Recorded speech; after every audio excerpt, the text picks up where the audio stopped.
Conversa Bem Viver com Lucas Salum. Pode tirar o sapato, desabotoar a blusa, tira o óculos, se prepara para realmente fazer aquela viagem para dentro de si mesmo. Se for chorar, não tem problema, que é sobre isso, porque o programa de hoje vai deitar no divã.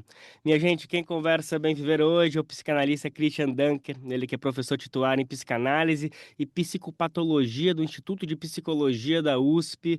Professor, sempre uma alegria falar com o senhor. É sempre difícil, né? A gente sempre encontra nossas sombras, mas é sempre importante. Obrigado pela disponibilidade mais uma vez. A verdadeira alegria é sempre difícil, né? É custosa, tem um preço do desejo, né?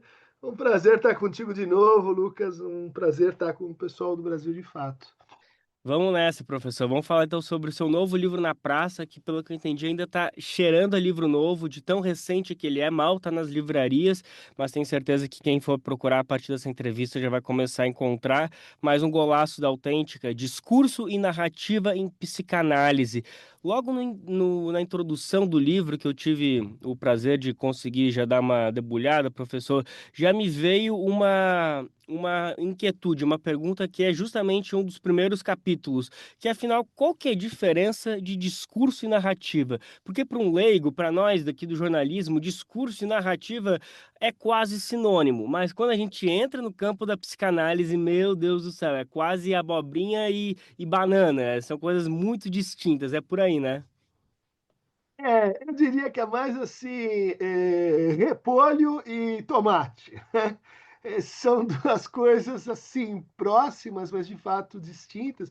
E um dos objetivos do livro é tentar apresentar e mostrar a importância dessa diferença, né? Isso que está colocando, de fato, está no uso, né, comum, popular, né, da ideia de narrativa, e que geralmente, Lucas, quando as pessoas se referem à narrativa, elas estão se referindo a esse encontro, né, entre discurso, né, entre o conceito de discurso, que a gente pode dizer assim, ele é um conceito baseado, né, na ideia de necessidade. Todo discurso envolve uma necessidade lógica, né? Vamos pensar assim o discurso do ordenamento jurídico, né? Aquilo ali é um sistema de remissões, de quem pode falar quando, quem diz o que para quem, qual é a hora de falar, né? É um sistema que envolve dispositivos de poder, né? É um sistema que envolve proibições e prescrições. O discurso, ele é como se fosse assim uma fala anônima, né? Como se fosse um subentendido das relações, dos espaços, né? Que gere o nosso laço social. Então, eles são, em regra, genéricos. Por exemplo, o discurso do mestre, né? Trabalha que passa. É um discurso que você vai encontrar, né, inerente ao capitalismo. O discurso universitário, estuda que você vai ser alguém na vida. Mas, olha, tem inúmeras narrativas que estão referidas a esse dispositivo. Ele tem uma encarnação institucional, ele está lá, um está na escola, né, o outro está, sei lá, na política.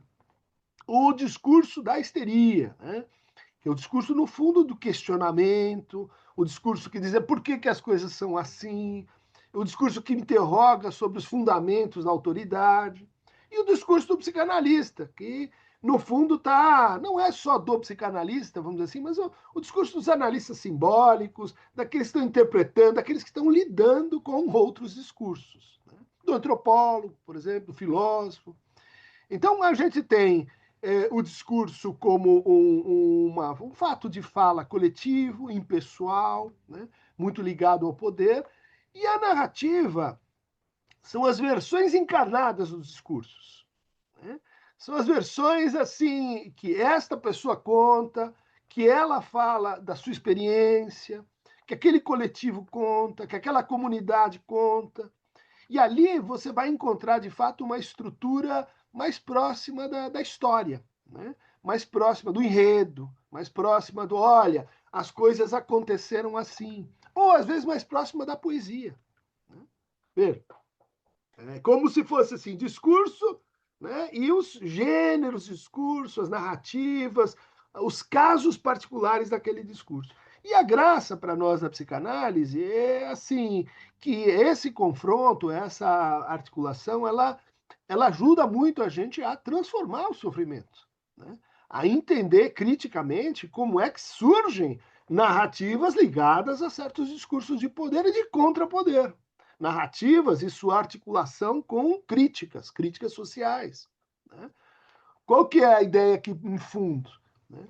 Às vezes, quando a gente junta as duas coisas, especialmente em teoria social, a gente começa a achar que a narrativa ela é crítica por si mesma. Não é.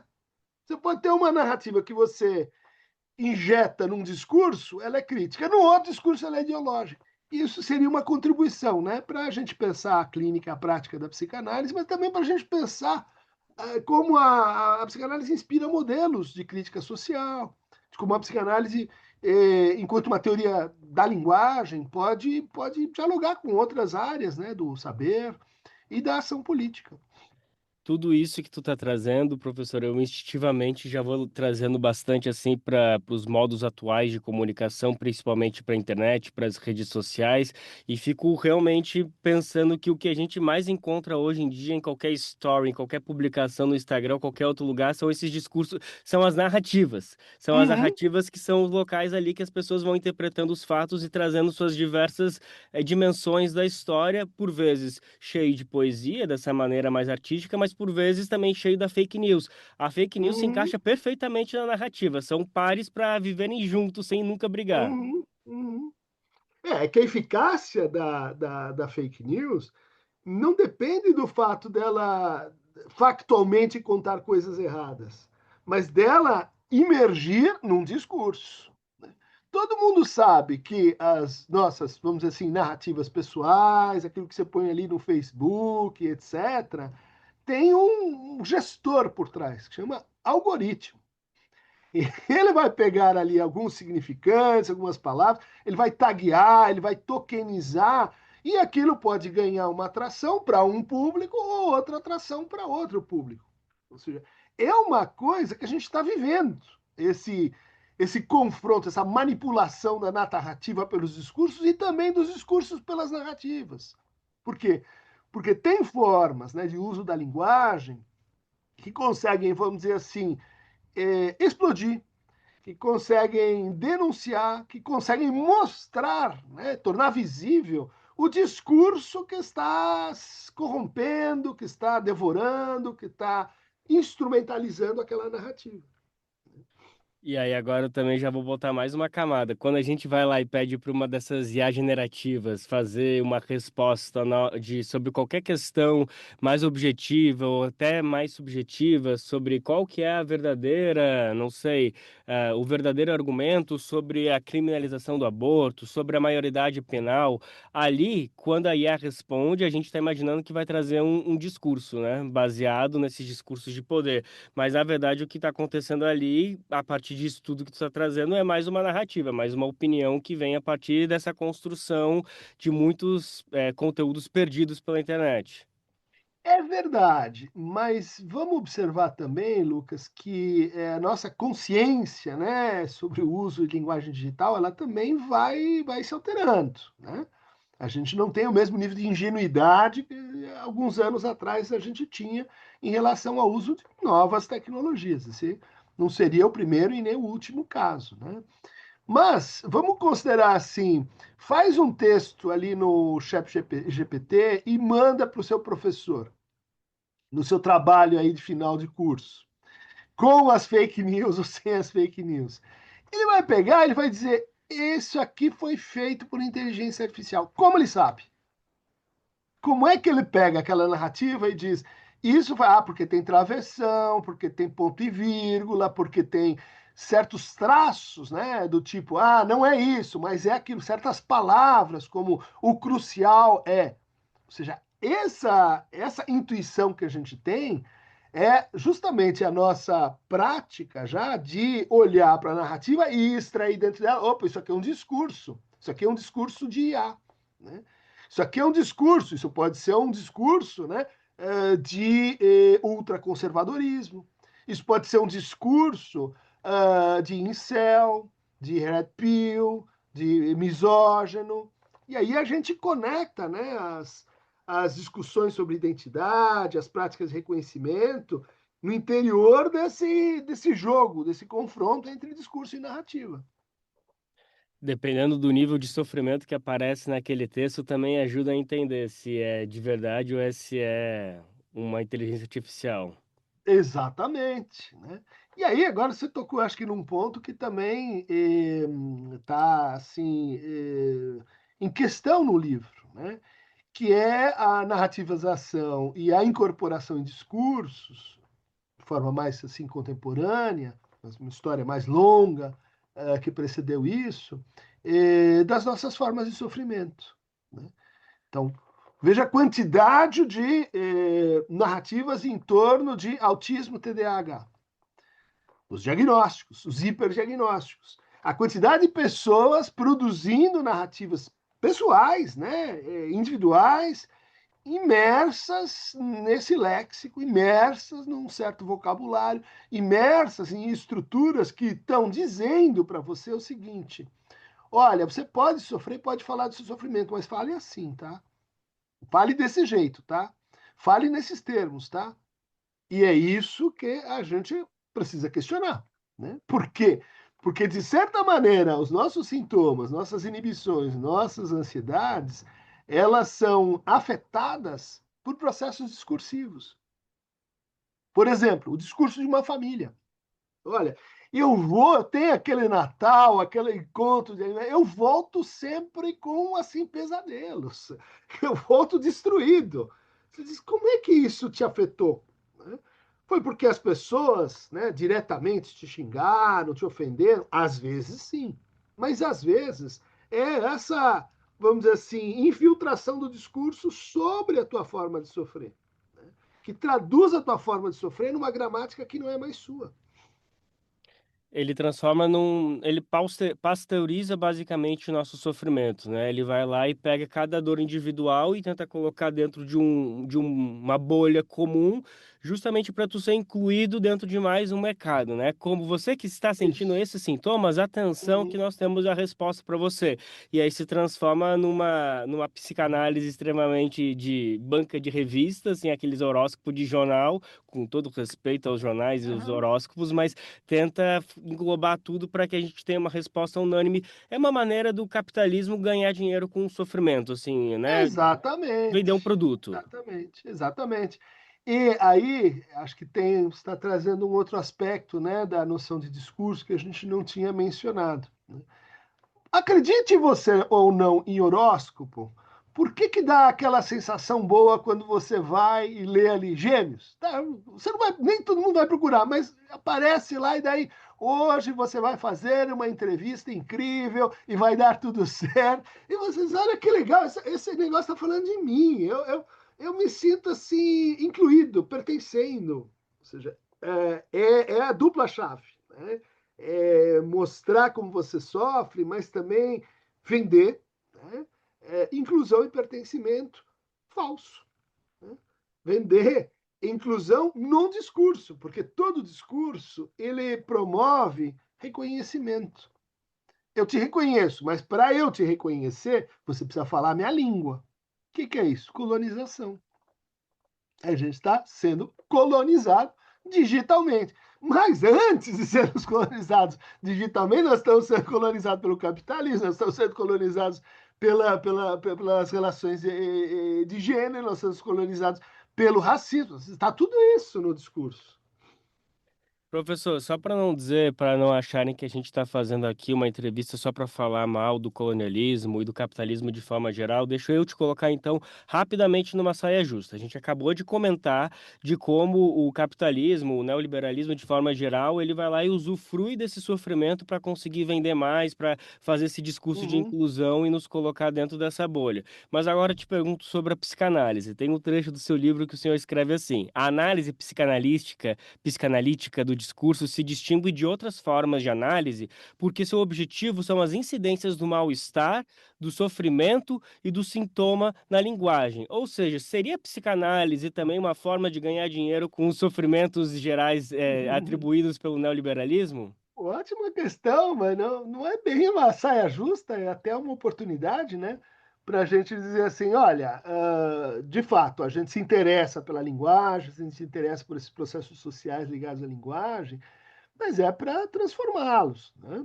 É para produzir posicionamentos, né? Escutas, modos de nomeação que sejam efetivamente transformativos, né? Porque o que acontece, né, nessa inclusão, né, no sentido de discurso que a gente estava conversando, né, é que ela é adaptativa, conformista, ela é organizada por o discurso que empreita o sofrimento. Tá? A gente pode dizer, a psicanálise faz isso se ela, pode ser que sim, né? Há formas de psicanálise mais, vamos dizer assim, ideológicas, né? Historicamente isso é bem conhecido, mas há formas de psicanálise que estão supondo que para você realmente tratar certas formas de sofrimento, você tem que reverter, criticar, separar ou desalienar o sujeito desses discursos. Né? Vamos ver um caso concreto. Né?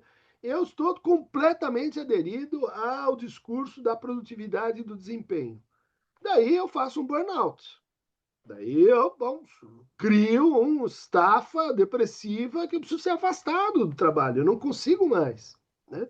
Daí eu posso dizer assim: olha, eu vou descansar para me renovar e etc., e criar novos métodos, porque daí eu vou voltar para lá e vou ficar mais forte ainda, mais musculoso do ponto de vista, né, do meu desempenho, da melhor versão de mim mesmo, e daí eu vou me reintegrar àquela forma de vida. Que a psicanálise vai dizer, não, isso clinicamente não funciona. Né? Não quer dizer que você tenha que se mudar para o Himalaia e meditar entre os monges tibetanos, mas você precisa, vamos dizer assim, de uma defesa, de uma posição um pouco mais crítica, menos alienada ao desejo, à demanda, né, que esse discurso organiza para sofrer menos. Isso até me faz lembrar um papo que eu tive justamente com a psicanalista esses dias, de que o objetivo dessas análises, dessas sessões, não é tratar dos sintomas. Os sintomas são importantes para, de repente, chegar no âmago da questão.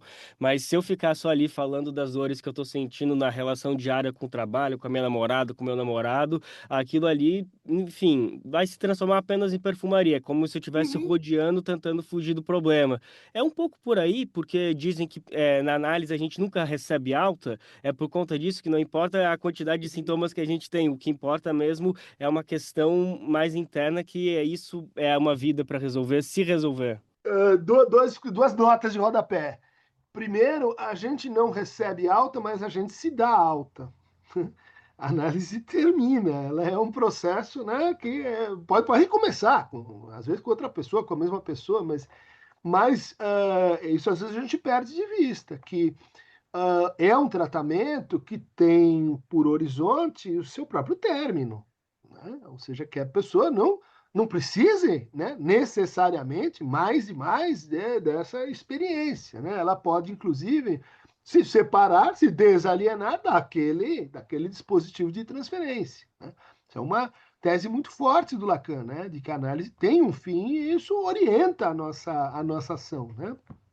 Do outro, a segunda nota de rodapé é que, de fato, tem análises que não progridem, não avançam, né? E a gente pode dizer, muitas delas estão justamente ligadas a esse processo em que analista e analisante entram numa espécie de pacto em que todas as narrativas, né, do paciente são traduzidas num determinado discurso e às vezes esse discurso está associado com a própria psicanálise. Né?